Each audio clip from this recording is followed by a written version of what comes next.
Hi guys, welcome back to my channel. ಬನ್ನಿ ಇವತ್ತಿನ ವ್ಲಾಗ್ನ ಸ್ಟಾರ್ಟ್ ಮಾಡೋಣ. 11ನೇ ತಾರೀಕು ಪಾಪು ಹುಟ್ಟಿದ ಮೇಲೆ ಎಲ್ಲರೂ ನನ್ನ ವಾರ್ಡಿಗೆ ಶಿಫ್ಟ್ ಮಾಡಿದ್ಮೇಲೆ ಮಧ್ಯಾಹ್ನ ಬರೋದಕ್ಕೆ ಸ್ಟಾರ್ಟ್ ಮಾಡಿದರು. ನಮ್ಮ ಅಕ್ಕ, ಬಾವ, ಅದಾದಮೇಲೆ ಕಿರಣ್, ಅಮ್ಮ ಮತ್ತು ಅತ್ತೆ, ಚಿಂಟು ಇಷ್ಟು ಜನ ಬಂದಿದ್ದರು. ಮಧ್ಯಾಹ್ನ ಒಂದು 3:30-4 ಗಂಟೆ ಅಂತ ಅನಿಸುತ್ತೆ ನನಗೆ ಕರೆಕ್ಟಾಗೆ. ಎಲ್ಲನೂ ನನ್ನ ಕಾಲೆಲ್ಲ ಒಂದು ಸ್ವಲ್ಪ ಶಕ್ತಿ ಬಂದಿತ್ತು. ಎಲ್ಲ ಕರೆಕ್ಟಾಗೆ ನನಗೆ ಮಾತಾಡೋಕ್ಕಾಗಲಿ ಎಲ್ಲದೂ ಆಗ್ತಾಯಿತ್ತು. ಇಲ್ಲಾಂದರೆ ಒಂಥರ ನಿದ್ದೆ ಥರನೇ ಫೀಲ್ ಆಗ್ತಾ ಇರುತ್ತೆ. ಅದು ಅನಸ್ತೇಷಿಯಾ ಪವರ್ ಹೋಗೋವರೆಗೂ ಅಲ್ಲ, ನಿದ್ದೆ ಬರೋ ಥರ ಅನಿಸುತ್ತೆ. ನನಗೆ ಒಳಗಡೆ ಇನ್ನೂ ನೆನಪಿದೆ, ಡಾಕ್ಟರು ದೀಪಾ ನಿಮ್ಗೊಂದು ಇವಾಗ ನಿದ್ದೆ ಬರೋ ಥರ ಒಂದು ಇದನ್ನು ಫ್ಲಶ್ ಮಾಡ್ತೀವಿ, ಇದರೊಳಗೆ ಇಂಜೆಕ್ಷನ್ ಇದರೊಳಗೆ ಆರಾಮಾಗಿ ಮಲ್ಕೊಳ್ಳಿ ಅಂತ ಅಂದ್ಬಿಟ್ಟು ಕಳಿಸಿದ್ದಷ್ಟೇ. ಅದಾದಮೇಲೆ ನಾನು ಅಬ್ಸರ್ವೇಷನ್ ರೂಮಿಗೆ ಹೋದೆ ಅಲ್ವಾ, ಆಮೇಲಿಂದ ನಾನು ಫುಲ್ ನಿದ್ದೆ ಬರೋ ಥರನೇ ಆಗ್ತಿತ್ತು. ಬಟ್ ಪದೇ ಸಿಸ್ಟರ್ನ ಕೇಳ್ತಾ ಇದ್ದೆ. ಅಷ್ಟೊಂದು ನಿದ್ದೆಗೆ ಹೋಗೋಕ್ಕಾಗಿಲ್ಲ ನನಗೆ. ಅವ್ರನ್ನ ಕೇಳ್ತಾನೆ ಇದ್ದೆ, ನಾನು ಯಾವಾಗ ವಾರ್ಡಿಗೆ ಕಳಿಸ್ತೀರಾ, ನನ್ನ ಪಾಪು ಯಾವಾಗ ತೋರಿಸ್ತೀರಾ ಅಂತ ಹೇಳ್ಬಿಟ್ಟು ಕೇಳ್ತಾನೆ ಇದ್ದೆ. ನಿಮ್ಮ ಪಾಪು ಇಲ್ಲೇ ಇದೆ, ನಮ್ಮ ಹತ್ರನೇ ಇದೆ, ನಮ್ಮ ಪಕ್ಕನೇ ಇದೆ, ಆರಾಮಾಗಿ ಮಲ್ಕೊಳ್ಳಿ 2 ಅವರು ಅಂತಾಯಿದ್ರು. ಮೇ ಬಿ ನಾನು ಮಲಗಿದ್ರೆ ಚೆನ್ನಾಗಿರ್ತಾಯಿತ್ತು ಅವತ್ತು. ಸೊ ನನಗೆ ನಿದ್ದೆ ಬರ್ತಾ ಇರಲಿಲ್ಲ. ನಂಗೆ ಫಸ್ಟ್ ಪಾಪುನ ನೋಡಬೇಕು, ನಾನು ವಾರ್ಡ್ಗೆ ಹೋಗಬೇಕು, ಸೋಮು ಜೊತೆಗೆ ಫ್ಯಾಮಿಲಿ ಜೊತೆಗೆಲ್ಲ ಮಾತಾಡಬೇಕು ಅನ್ನೋ ಥರ ನನಗೆ ಆ ಥರ ಫೀಲು ಹಂಗಾಗ್ತಿತ್ತು. ಸೊ ಬಂದೆ. ಆಮೇಲೆ ವಾರ್ಡ್ಗೆ ಶಿಫ್ಟ್ ಮಾಡಿದ್ರು. ಅಷ್ಟರಲ್ಲಿ ಎಲ್ಲರೂ ಬಂದಿದ್ದರು, ಎಲ್ಲರ ಜೊತೆನೂ ಮಾತಾಡ್ತಾ ಇದ್ದೆ ಆರಾಮಾಗೆ.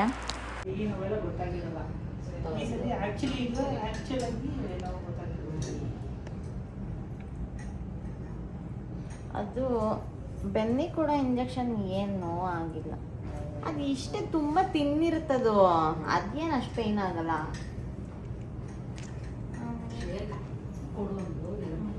ಆಗಲ್ಲ. ತುಂಬ ಬಿಸಿ ಇದೆ, ನಾನು ಆ ಥರ ತರಲ್ಲ. ಸ್ವಲ್ಪ ಹಂಗೆ ತಣ್ಣಗಾದ್ಮೇಲೆ ಕೊಡಿ ಅಂತ ಎಲ್ಲ ಫುಲ್ ಕ್ಲೋಸ್ ಮಾಡಿಬಿಟ್ಟಿದ್ವಿ. ಏನೋ ಗೊತ್ತಾಗಿಲ್ಲ. ಯಪ್ಪ ಆಪ್ರೇಷನ್ ನನಗೂ ಫುಲ್ ಎಲ್ಲ ಕೊಟ್ಟಿದ್ರು, ತಲೆಗೆ ಹಾಕೊಂಡು ಅವಯ್ಯ ಮಾತಾಡ್ಸ್ತಾ ಇದ್ದಾರೆ ಅಷ್ಟೇ. ಮಾತಾಡ್ಸ್ತಾ ಆದರೆ ಪಾಪು ಬಂದೇ ಬಿಟ್ಟಿದ್ದು ಆಚೆ ಅಷ್ಟೇ. ಮಾತಾಡ್ತಿದ್ದಂಗೆ ಪಾಪು ಹಂಗೆ ಹೇಳ್ಕೊಟ್ರು. ಡಾಕ್ಟರ್ ತುಂಬ ಫಾಸ್ಟ್. ಡಾಕ್ಟರ್ ಹೇಳ್ಕೊಂಡು ಫಸ್ಟ್ ಕೊಟ್ಟು ಸಾಕಲ್ಲ, ಬಿದ್ದಿಲ್ಲ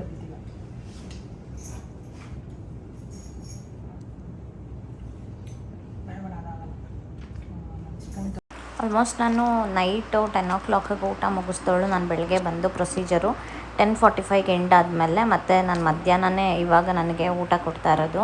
ಊಟನೂ ಅಲ್ಲ, ಲೈಟಾಗಿ ಲಿಕ್ವಿಡ್ಸ್ನ ಕೊಟ್ಟಿದ್ರು, ಅಂದರೆ ಗಂಜಿ ಕೊಟ್ಟಿದ್ರು ಫಸ್ಟಿಗೆ, ರವೆ ಗಂಜಿ. ನಂದು ಊಟ ಎಲ್ಲ ಇನ್ಕ್ಲೂಡ್ ಆಗಿರುತ್ತೆ. ಆ್ಯಂಡ್ ಬೆಸ್ಟ್ ಫುಡ್, ನಿಜವಾಗ್ಲೂ ಬೆಸ್ಟ್ ಫುಡ್ಡು Cloud9ಅಲ್ಲಿ ಅಥವಾ ಯಾವುದೇ ಹಾಸ್ಪಿಟಲಲ್ಲಾದರೂ ಅಷ್ಟೇ. ಬಾಣತಿಯರಿಗೆ ಸ್ಪೆಸಿಫಿಕ್ಕಾಗಿ ಡಯಟಿಷನ್ಸ್ ಇರ್ತಾರೆ, ಅವರೇ ಮೆನುನ ಸೆಟ್ ಮಾಡಿರ್ತಾರೆ. ತುಂಬ ಚೆನ್ನಾಗಿರೋಂಥ ಊಟನ ಕೊಡ್ತಾರೆ ನಿಜವಾಗ್ಲೂ. ಇಲ್ಲಿ ಖಾರ ಉಪ್ಪು ಎಲ್ಲ ಏನೂ ಇರೋದಿಲ್ಲ ಜಾಸ್ತಿ. ಆ ಥರ ತುಂಬ ಚೆನ್ನಾಗಿತ್ತು ಊಟ ಎಲ್ಲ. ನಾನು ಆರಾಮಾಗಿ ತಿಂದ್ಕೊಂಡೆ. ಸಂಜೆಯಿಂದ ನಾರ್ಮಲಾಗಿ ಎಲ್ಲನೂ ಊಟ ಮಾಡಿದೆ. 6 o'clock-ಇಂದ 4 o'clock-ಗೆ ಜಸ್ಟು ಒಂದು ಇದನ್ನು ಕೊಟ್ಟಿದ್ರು ಅಷ್ಟೇ, ರಾಗಿ ಗಂಜಿ ಕೊಟ್ಟಿದ್ದರು. ಅದನ್ನು ರಾಗಿ ಗಂಜಿ ಅಲ್ಲ, ರವೆ ಗಂಜಿ ಕೊಟ್ಟಿದ್ದರು, ಅದನ್ನು ಕುಡ್ಕೊಂಡೆ ನಾನು. ನನಗೆ ಕೈಯೆಲ್ಲ ತುಂಬ ನೋವಾಗಿತ್ತು, ಯಾಕಂದರೆ ಗ್ಲೂಕೋಸ್ನ ತುಂಬ ಸರಿ ಫ್ಲಶ್ ಮಾಡ್ತಾಯಿದ್ರು, ಹಂಗಾಗಿ ತುಂಬ ಪೇಯ್ನ್ ಆಗಿತ್ತು. ಇದು ನೋಡಿ, ಬೆಳಗ್ಗೆ ನನಗೆ ಸರ್ಜರಿ ಆಗಿದ್ದು 10:45, ನಾನು ವಾರ್ಡಿಗೆ ಶಿಫ್ಟ್ ಆಗಿದ್ದು ಆಲ್ಮೋಸ್ಟ್ 2:33 ಆಗಿತ್ತು ಅಂತ ಅನಿಸುತ್ತೆ. ಅದಾದಮೇಲೆ ಇವಾಗ 6 o'clock ಅಂತ ಅಂದ್ಕೊತೀನಿ, 6 o'clock ಅಥವಾ 5:45 ಸಮಥಿಂಗ್ ಇರ್ಬೋದು. ನಾನು ಫಸ್ಟ್ ವಾಕ್ ಮಾಡಲೇಬೇಕಿತ್ತು, ಬಿಕಾಸ್ ಯಾವಾಗಲೂ ಅಷ್ಟೇ ನೆನ್ಪಿಟ್ಕೊಳ್ಳಿ, ಸೆಕ್ಷನ್ ಆದವಾಗ ನೀವು ನೋವು ಅಥವಾ ಸ್ಟಿಚ್ ಓಪನ್ ಆಗಿಬಿಡುತ್ತೆ ಅಂತ ಹೆದರ್ಕೊಂಡು ಹಂಗೆ ಕೂತಿದ್ರೆ ಬ್ಲ್ಯಾಡರ್ ಫಿಲ್ ಆಗುತ್ತೆ. ಬ್ಲ್ಯಾಡರ್ ಫಿಲ್ ಆಗಿ ನಿಮಗೆ ಪ್ರೆಷರ್ ಜಾಸ್ತಿ ಆದಾಗ ಏನಾಗುತ್ತೆ, ನಿಮ್ಗೆ ಇನ್ನೂ ಎದ್ದೊಳಕ್ಕೆ ನಿಮಗೆ ಆಗೋದೇ ಇಲ್ಲ. ಸೊ ನೀವು ಆ ಥರ ಮಾಡಲೇಬಾರ್ದು ಯಾವಾಗಲೂ. ಸೆಕ್ಷನಲ್ಲಿ ಆಫ್ಟರ್ 4 hours ನೀವು ಟ್ರೈ ಮಾಡಬೇಕು ಎದ್ದೊಳೋದಕ್ಕೆ. ಆವಾಗ ಬ್ಲ್ಯಾಡರ್ ಫ್ರೀ ಆದಾಗ ನಿಮಗೆ ಓಡಾಡೋದಕ್ಕೆ ಈಸಿ ಆಗುತ್ತೆ. ಈಗ ಕಿರಣ್ ಕೂಡ ಸಂಜೆ ಆಫೀಸ್ ಮುಗಿಸ್ಕೊಂಡು ಬಂದ.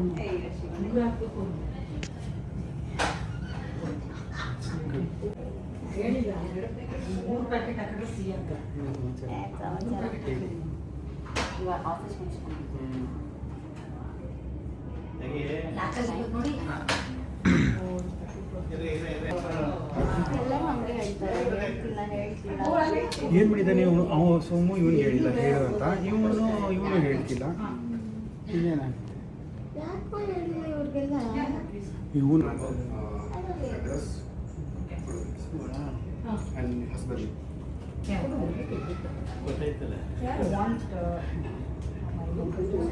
ರಿಜಿಸ್ಟರ್ಡ್ ಮೊಬೈಲ್ ಕಾಫಿ ಬೇಡ ಕಣವ್ವ.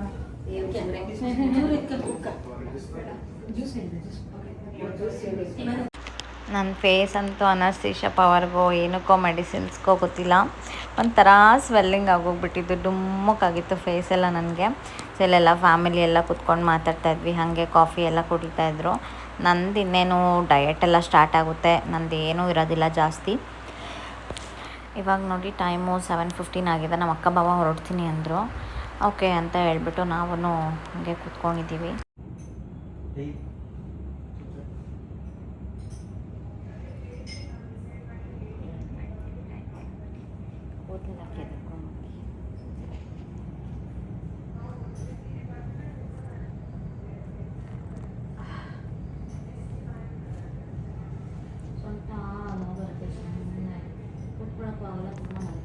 ಸಿ ಸೆಕ್ಷನ್ ಬಗ್ಗೆ ಇನ್ನೊಂದು ಡೀಟೇಲ್ ವಿಡಿಯೋ ನಿಮ್ಗೇನಾದ್ರು ಬೇಕು ಅಂದರೆ ನನಗೆ ಹೇಳಿ ಕಾಮೆಂಟ್ ಸೆಕ್ಷನಲ್ಲಿ. How to care, how to walk, first walk ಹೇಗಿರುತ್ತೆ, ಏನು ಎತ್ತ ಅಂತ ನಾನು ಫುಲ್ ಡೀಟೇಲಾಗಿ ನಿಮಗೆ ಹೇಳ್ತೀನಿ. ಆ್ಯಂಡ್ ನಾನೇನು ಪ್ರಾಕ್ಟೀಸ್ ಮಾಡಿದ್ದೆ ಅವತ್ತಿಗೆ ಅಂತ ನಿಮ್ಮ ಜೊತೆ ನಾನು ಶೇರ್ ಮಾಡ್ಕೊತೀನಿ. ಬೇಕು ಅಂದರೆ ನನಗೆ ಕಾಮೆಂಟ್ ಸೆಕ್ಷನಲ್ಲಿ ಹೇಳಿ.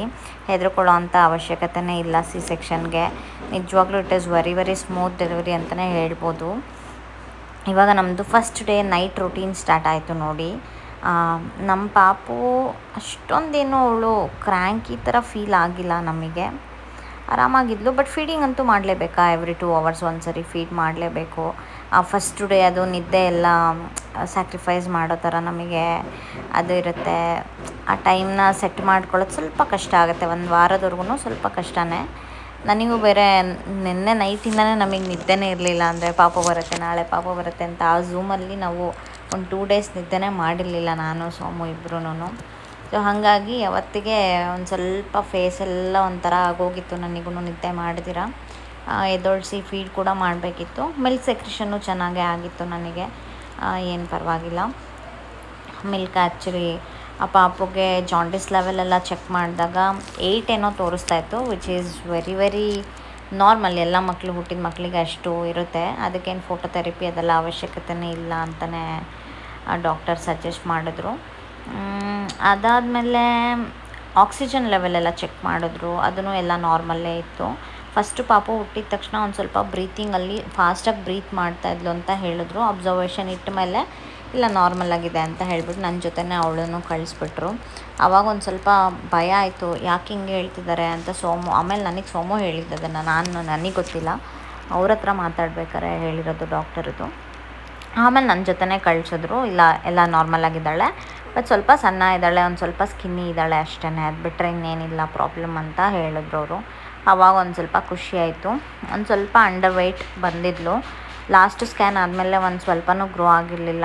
ಸೊ ಹಾಗಾಗಿ ಇವಾಗ ಅವಳಿಗೆ ಏನಂದರೆ ಎಲ್ಲ ಶುಗರ್ ಟೆಸ್ಟು, ಗ್ಲೂಕೋಸ್ ಟೆಸ್ಟು ಎಲ್ಲದನ್ನು ಮಾಡ್ತಾಯಿದ್ದಾರೆ. ನನಗಂತೂ ಈ ಗ್ಲೂಕೋಸ್ ಟೆಸ್ಟೆಲ್ಲ ಬಂದಾಗ ನನಗೆ ಈ ಸಿಸ್ಟರ್ನ ಬೈಕೊಂಬಿಡೋಣ ಸರಿಯಾಗಿ ಅಂತ ನನಗೆ ಅನ್ನಿಸ್ತಿತ್ತು. ನೋಡಿ ನಾನು ಸೋಮ ಮುಖ ಹೆಂಗೆ ಮಾಡ್ಕೊಂಡಿದ್ದೀವಿ.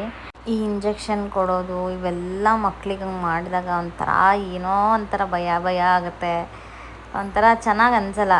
It was not A good experience ನನಗೆ. ನನ್ನ ತಕ್ಷವಿದ್ರಲ್ಲೂ ಅಷ್ಟೇ ನನಗೆ ಹಂಗೆ ಅನಿಸೋದು. ಒಂದು ಇಂಜೆಕ್ಷನ್ ಕೊಟ್ರು ಅಯ್ಯೋ ಇದೇನಪ್ಪ ಹಿಂಗೆ ಕೊಡ್ತಾರೆ ಸಣ್ಣ ಮಗು, ಇಷ್ಟೊಂದೆಲ್ಲ ಬೇಕಾ ಅನ್ನೋ ಥರ ಫೀಲ್ ಆಗ್ತಾಯಿತ್ತು ನನಗೆ. ಬಟ್ ಎನಿವೇಸ್ ಮಾಡಲೇಬೇಕು, ಅದು ಮ್ಯಾಂಡಿಟರಿ. ಫಸ್ಟ್ ಡೇ ಮಗುದು ಎಲ್ಲ ಟೆಸ್ಟು ಆಗಬೇಕು. ಇಯರ್ ಟೆಸ್ಟ್ ಪಾಸ್ ಆದಲು, ಗ್ಲೂಕೋಸ್ ಟೆಸ್ಟ್ ಪಾಸ್ ಆದಲು, ಅದಾದಮೇಲೆ ಆಕ್ಸಿಜನ್ ಲೆವೆಲ್ ಅದೇನೋ ಚೆಕ್ ಮಾಡಿದ್ರು ಅದರಲ್ಲೂ ಪಾಸು, ಅದಾದಮೇಲೆ ಜಾಂಡಿಸ್ ಲೆವೆಲ್ ಅದರಲ್ಲೂ ಪಾಸು. ಎಲ್ಲದನ್ನು ನಾರ್ಮಲಾಗೆ ಇದು ಮಾಡ್ಕೊಂಡು ನಾವು ಮನೆ ಕರ್ಕೊಂಬಂದರೆ ನಮ್ಗೆ ಅದೇ ಮನಸ್ಸಿಗೆ ಒಂಥರ ಸಮಾಧಾನ ಅಲ್ವಾ. ನಾ ಹೇಳ್ತೀನಲ್ಲ, ಎಂಡ್ ಆಫ್ ದಿ ಡೇ ನಮಗೆ ಬಾಯ್ ಆರ್ ಗರ್ಲ್ ಆ ಥರದ್ದು ನಮಗೆ ಮ್ಯಾಟ್ರೇ ಆಗೋಲ್ಲ. When you enter the hospital ನಿಮಗೆ ಬರೋದೇ ನಿಮ್ಮ ಜೊತೆ ಪಾಪು ಆರಾಮಾಗಿ ಮನೆಗೆ ಬರಬೇಕು ಅಷ್ಟೇ. ಅದು ಒಂದೇ ನಮ್ಮ ಮೈಂಡಲ್ಲಿ ಇದ್ದಿದ್ದು. ನನಗಾಗಲಿ ಸೋಮುಗಾಗಲಿ ತುಂಬ ಜನ ಜೆಂಡರ್ ಪ್ರಿಡಿಕ್ಷನ್ ಮಾಡಿದ್ರಿ ಕಾಮೆಂಟಲ್ಲಾಗಲಿ ಅಥವಾ ನನ್ನ ಇನ್ಸ್ಟಾಗ್ರಾಮಲ್ಲಿ ನಂಗೆ ಮೆಸೇಜ್ ಮಾಡಿದವರು, ನನ್ನ ನೋಡಿದವರು. ಬಿಕಾಸ್ ನನ್ನ ಸಿಮ್ಟಮ್ಸ್ ಆ ಥರ ಆಪೋಸಿಟಾಗಿತ್ತು ಅಂತ ಎಲ್ಲರೂ ಹೇಳೋದು. ನಮಗೆ ಗೊತ್ತಿಲ್ಲ, ಬಿಕಾಸ್ ನಾವು ನಮ್ಮ ಮನೇಲಿ ಏನು ಆ ಥರ ಡಿಸೈಡ್ ಆಗಿರಲಿಲ್ಲ. ನೀವು ಆ ಥರ ಡಿಸೈಡ್ ಆದಾಗ ಏನಾಗುತ್ತೆ, ಒಂಥರ ಬೇಜಾರಾಗುತ್ತೆ ಲಾಸ್ಟಲ್ಲಲ್ವಾ. ಸೊ ನಮಗೆ ಬೇಜಾರಾಗೋ ಥರ ಆ ಮೂಮೆಂಟೇ ಇಲ್ಲ, ಯಾಕೆಂದರೆ ನಾವು ಡಿಸೈಡೇ ಆಗಿರಲಿಲ್ಲ. ಯಾವುದಾದ್ರೂ ನಮಗೆ ಖುಷಿನೇ, ನಮಗೆ ಇಷ್ಟನೇ ಅನ್ನೋ ಥರನೇ ನಾವು ಇದ್ದಿದ್ದಲ್ವ. ಸೊ ಫೈನಲಿ ನಮಗೆ ನಮ್ಮ ಒಂದು ನೈಟ್ ರೊಟೀನ್ ಸ್ಟಾರ್ಟ್ ಆಗಿ ನೋಡಿ 6 ಗಂಟೆ ಟೈಮ್ ನೀವು ನೋಡ್ತಾ ಇರಿ, ಅಲ್ಲೇ ಗಡಿಯಾರದಲ್ಲಿ ಕಾಣುತ್ತೆ 5:45, 6 ಗಂಟೆ, 4:15 ಹಂಗೆ ಹೋಲ್ ನೈಟ್ ಇದೇ ಥರ ಇರುತ್ತೆ ರೊಟೀನು. ಫಸ್ಟ್ ಡೇ ನಾನು ಸ್ವಲ್ಪ ಓಡಾಡ್ತಾನೆ ಇರ್ತೀನಿ.